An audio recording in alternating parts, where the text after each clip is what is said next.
Hello everyone, welcome to your next lecture for data structure. I'm Professor RVD and we will be starting with the second topic of your second module, that is stack editing. In the previous lecture we had already seen what is the concept of abstract data type. Now in this lecture we would be defining the stack as a ADT. Now to start with, first let us understand what is the concept of stack. It is the first data structure we're going to start learning.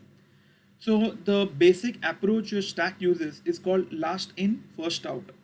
So it is like pushing the clothes on your in the like kind of a washing bag. So the recently pushed clothes would be available to take out first. So the element which is going in last can be taken out first. So that is last in, first out approach. Your stack is also called as push down list for obviously the same reason that we have a operation of pushing the element down onto the stack. See, if you look at a stack, if you visualize a stack, there is one end at which all the operations that we do, and that particular end is called as top of stack, or we generally refer it as toss. Okay, so if you visualize the stack vertically, or maybe it's like a container, then at the what you can say entry of the container, we will be able to push the element inside, and from that only we'll be able to take the element out. So I can say my stack, all the operations are performed at the single end, and that end is called as top of stack. Now when I try to do any insert operation onto the stack, that operation is called as push, because we have to insert an element and we have to push it down onto the stack. Similarly, because the elements are pushed down, whenever we'll try to remove the element, it will get popped out from the stack. So the function of deleting an element from the stack is called as pop. So if you visualize, maybe if you see this could be an empty stack. This is how it looks like. So currently we are working with ADT or algorithm. So we have our array starting from 1. So we can see this is an array with, like, say, max equal to 5. So 1 to 5 are the slots which can be used by the stack. Currently I haven't pushed any element onto the stack, so my toss is at 0. So this is how the initial stack looks like. Now if I want to do push operation, how can you visualize push? If I want to push the first element, let's say push 25, then 25 has to be pushed here. So for that reason, the first thing I need to do is I need to increment toss by 1. So my toss goes from 0 to 1, you can see this. And then the element is pushed onto the stack at toss. So easily we can understand two simple steps for pushing an element onto the stack, and that is increment toss by 1 and then push the element onto the stack. Likewise, we have to define the other operations also: push, pop. Then for doing pop, we require to check whether stack is empty or not. So is empty. We have a concept of stack top, and then maybe display. So let us start with the ADT of the stack, and the first operation we will start defining is the one that we have just now discussed, that is push operation. So function push. Okay, you can see two arguments, that is s comma ele. So this is a diagram kept for you to visualize. Okay, so if you look at the initial stack, my toss will be at 0. And as and when I would keep on pushing an element, my toss would get incremented. So let us see what are the different elements or rather what are the different arguments I would be having. S is my stack and ELE is my element which I need to push. Along with that, we also have to take care of some other elements like max, which will be the size of the stack. So currently if you look at the figure, the size, the max is nothing but 5. Then we'll have a stack which is being taken as an argument, which will go from 1 to max. TOS is my top of stack, which will be initialized to 0, and as we keep on pushing, it will be incremented. And ELE is the element to push. So let us start. Now, before I do any pushing or insertion on the stack, the precondition is my stack should not be full. Now you can clearly see, finally my toss can go up to 5, which is nothing but max. So in a general statement, I would say my stack is full when my toss is at max. To see the ADT, if toss is equal to max, then I'm going to declare this as a stack overflow. This is called as an error, stack overflow error. So because there is a chance of stack getting overflown, I will not be able to push the element, and hence we will return there itself. So it's a very clear idea. This is a precondition that we are checking. If toss is equal to max, then we print stack overflow and we return. We would not be going ahead here because pushing is not possible. But if the condition at step number 2 is false, then 3 and 4 would be false. 3 and 4 would be skipped, and we straight away go to step number 5. Okay, now I want to push the element. So the first thing I would do is increment toss by 1. So toss equal to toss plus 1. And then S of toss is equal to ELE. So the element will be inserted at top of stack, obviously in my stack, that is S. Okay, and that's the basic push operation. So check for precondition. If it is full, then you say stack overflow. If not, increment toss by 1, and then you place the element at toss. So initially my toss was at 0. First push 25 would have made it 1. Push 25 again would make it 2. Push 40 would make it 2, and push 10 would make it 3. So this is the situation maybe after 3 push operations or something. So this is how my push function can be defined. Now let us go ahead with next, that is empty. It is to check whether the stack is empty or not. Obviously it will return a boolean value. So I have mentioned that after the function. My push was not returning anything, so there we haven't mentioned anything. Now what is the simple way to check whether the stack is empty or not? Obviously if it toss is at 0, the stack is empty, so I will return true. Otherwise I will return false.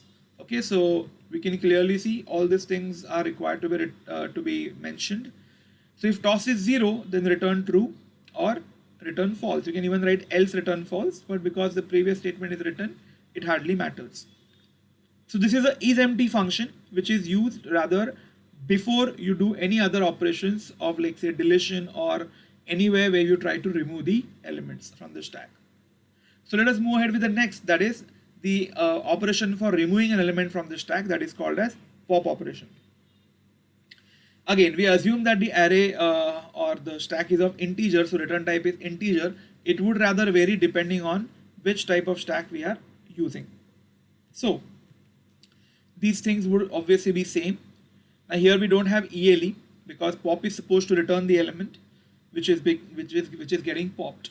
Now the precondition for pop is obviously the stack should not be empty.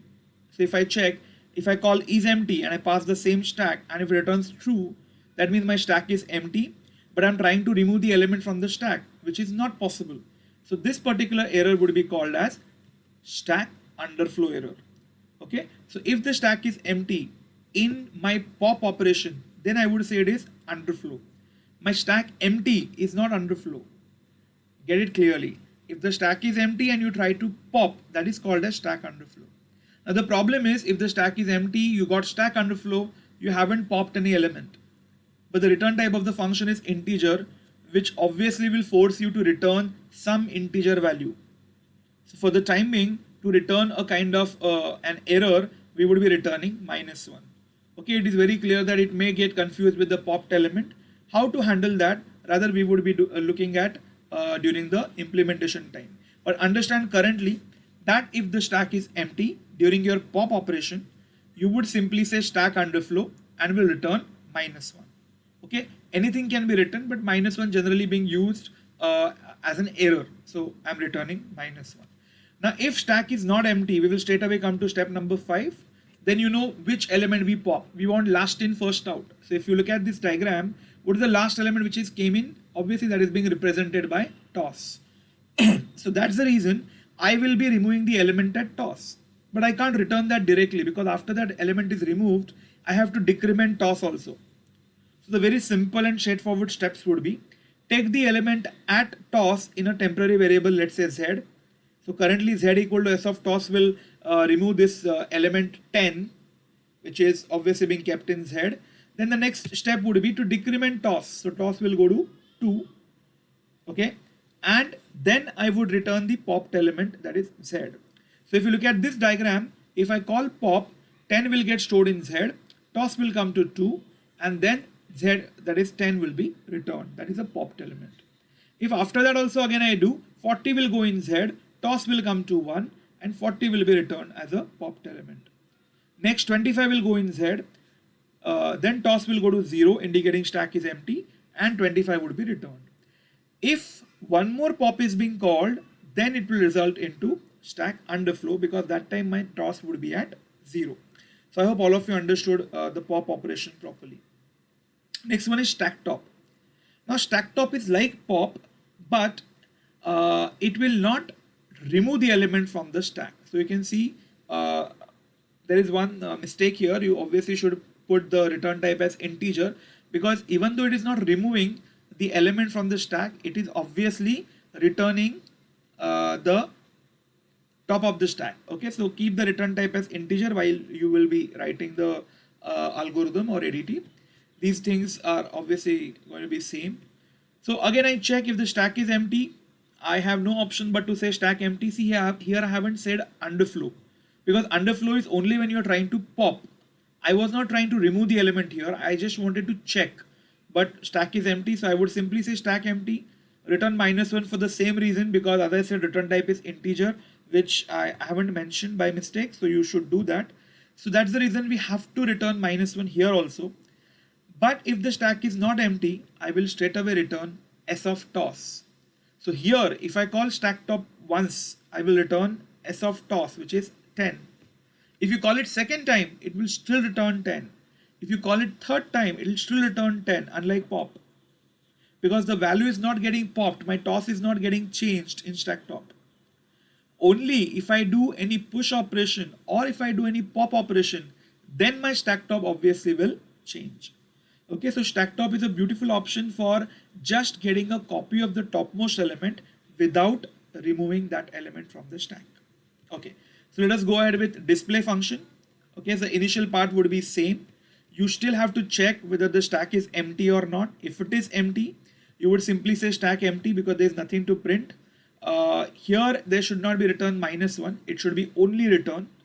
Okay, so because then there's no return type, and here display obviously you don't have to return any value.